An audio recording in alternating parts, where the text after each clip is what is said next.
Comenzamos el 2023 con la primera película de la fase 5 del MCU, Ant-Man and the Wasp: Quantumania, que ha tenido una gran crítica negativa, pero en realidad es una mierda como muchos afirman. Hablemos de esto y expliquemos las escenas postcréditos. Yo soy Dr. Multiverso y esto es Ant-Man and the Wasp: Quantumania es la película que continúa con la saga del multiverso, regresando como director Peyton Reed, que había realizado los dos filmes previos de Ant-Man, y con la nueva adición de la actriz Kathryn Newton como Casey, la hija adolescente de Scott Lang, y de Jonathan Majors como el villano Kang el Conquistador. La trama inicia cuando Scott Lang y su nueva familia se ven atrapados en el reino cuántico, posterior a que Casey desarrollara un dispositivo para mandar señales al mismo para realizar avances que pudieran beneficiar a la humanidad. En este mundo, Janet Van Dyne les revelará que durante el tiempo que estuvo atrapada en el reino cuántico, ayudó a un viajero llamado Kang a reponer la fuente de energía de su nave para poder regresar a casa, pero al descubrir que era un destructor de universos y líneas temporales, lo traicionó y dejó inaccesible la fuente de poder con las partículas PIM, quedando atrapado en el reino cuántico. De esta forma, Kang, con su tecnología avanzada y el paso del tiempo, crea un imperio donde somete a sus habitantes, capturando a Ant-Man y a su hija y poniéndola en riesgo de muerte para obligar a Scott a que regrese la fuente de poder a la normalidad para escapar del reino cuántico y continuar con su misión de destruir universos y líneas temporales. Ya adentrándonos a la película, inicia con un ritmo muy lento cuando apenas llegan al reino cuántico y a medida que vamos conociendo los distintos lugares y seres que lo habitan. Pero después de la revelación de Kang, todo cambia y se vuelve más dinámica la historia. Es cierto que se pudo haber explorado y explotado más acerca de este lugar, y aunque tiene diseños interesantes de los escenarios y criaturas, llama la atención que varios de estos personajes parezcan literalmente humanos, aunque al final no lo sean. Sin embargo, se debe recalcar que por lo menos esta franquicia de Ant-Man es bastante congruente con lo mostrado en las otras películas en cuanto al humor y la personalidad del mismo, usando de forma muy efectiva sus habilidades que lo caracterizan a las hormigas y haciendo analogías a ellas en ciertas escenas. Respecto al tono cómico en la historia, no es algo que se sienta fuera de lugar como en el caso de Thor, que se exageró convirtiéndolo en una burla. Aunque sí hay momentos, como en la mayoría de las películas del MCU, en que los chistes le quitan la seriedad que deberían de tener algunas escenas, como el sacrificio de MODOK. Con respecto a las actuaciones, Kathryn Newton no muestra mucha expresividad emocional como Casey, la hija de Scott, pero sí se convierte en el personaje más pedante de la película con la actitud hippiesca y rebelde que tiene, que aunque está en su fase de adolescente, creo que se pudo haber modulado más en el guión para que la audiencia empatizara con sus ideales y ser más agradable, pero no dudo que en sus siguientes apariciones maduren su personalidad y la hagan evolucionar mejor. De las actuaciones de Michelle Pfeiffer y Michael Douglas no hay nada que reprocharles, como siempre aportan su experiencia histriónica en pantalla. En cuanto a Paul Rudd y Evangeline Lilly, siempre realizan una interpretación muy convincente como Scott Lang y Hope desde su aparición en el MCU. Pero definitivamente el que se lleva la película es Jonathan Majors como Kang el Conquistador. Aunque creo que le faltó más tiempo en la película, nos muestra su calidad histriónica al presentarnos esta variante maligna, diferenciándola de gran manera de la que vimos en la serie de Loki, esta vez imponiendo su presencia y su poderío en el filme con sus diálogos y sus demostraciones de poder. En cuanto a los efectos especiales, que es un apartado en el que ha fallado seriamente en calidad Marvel Studios durante toda la fase 4, no sé si sea por el tipo de formato en que la vi, que fue IMAX 3D, pero no los aprecié de forma tan deficiente como las producciones anteriores, pero el 3D no resalta mucho. Tal vez el único momento es al principio cuando viajan al reino cuántico. Sin embargo, algunos de los artistas de efectos especiales declararon que la mayor parte del presupuesto y tiempo fue prioritario para Wakanda Forever, teniendo muy poco tiempo para mejorar el aspecto visual de Quantumania, y se ve claramente en el diseño de MODOK.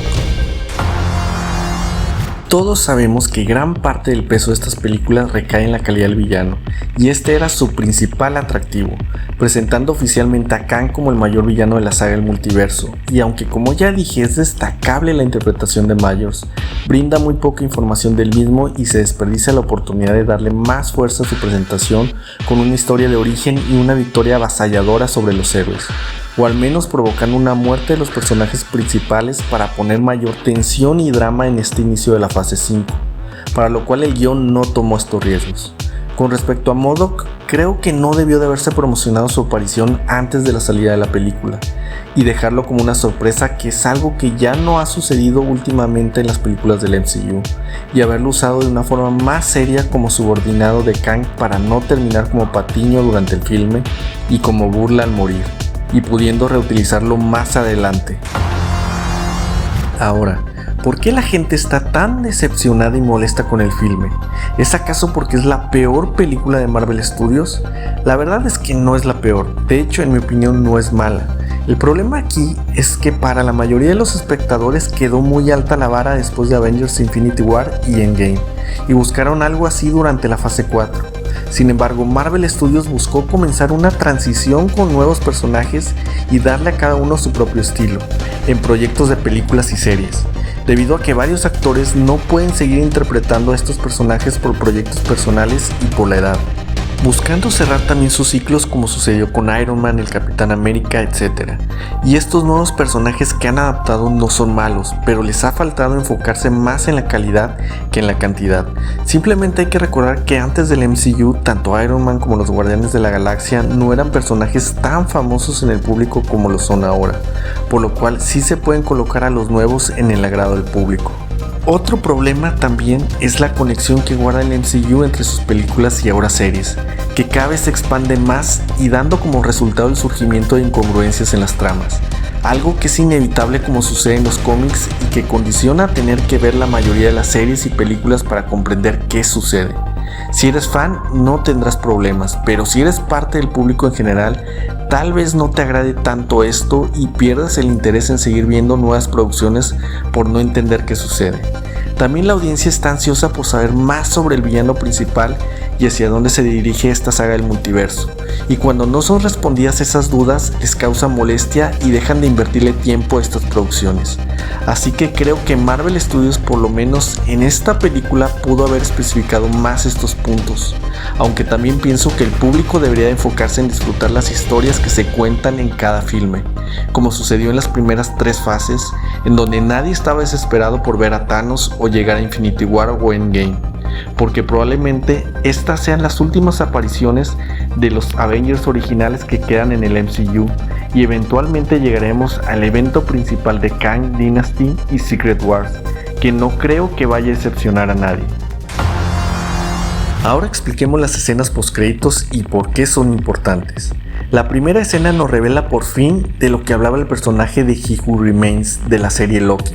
y es la infinidad de variantes que existen de él a lo largo del multiverso, los cuales forman el consejo de Kangs y quienes fueron los que exiliaron al Kang que vimos en la película, y que es dirigido por 3 variantes, que pudieran ser el faraón Ramatut, Immortus y Scarlet Centurion, quienes ya se han percatado que los Avengers del universo 616 están comenzando a intervenir en el multiverso y pueden estropear sus planes, así que tendrán que actuar. En los cómics, cuando Kang viaja a través del tiempo, crea diferentes variantes en la línea temporal. En un inicio era conocido como Nathaniel Richards, un erudito del siglo 30, el cual cuando viaja al antiguo Egipto se convierte en el faraón Ramatut y gobierna gracias a sus conocimientos avanzados y tecnología del futuro, hasta que es vencido por los 4 fantásticos cuando viajan al pasado, lo que lo obliga a tratar de regresar a su era, pero debido a una distorsión temporal lo hace caer en la era actual, donde tiene un encuentro con su posible ancestro, el Dr. Doom,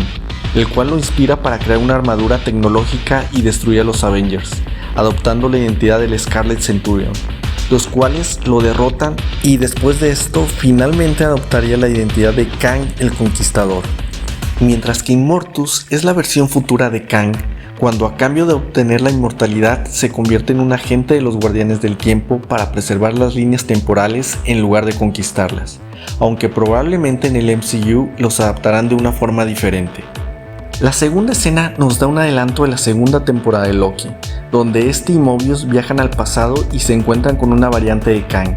Esta en los cómics es conocida como Victor Timely, que se origina cuando Kang viaja al año de 1901, donde funda la ciudad de Timely en Wisconsin, construyendo un imperio corporativo aportando avances en tecnología y robótica para las eras posteriores,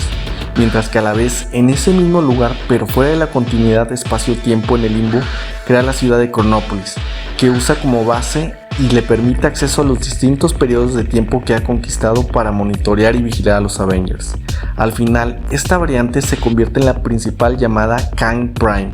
que se encargaría de eliminar al Consejo de Kangs en el evento Kang Dynasty.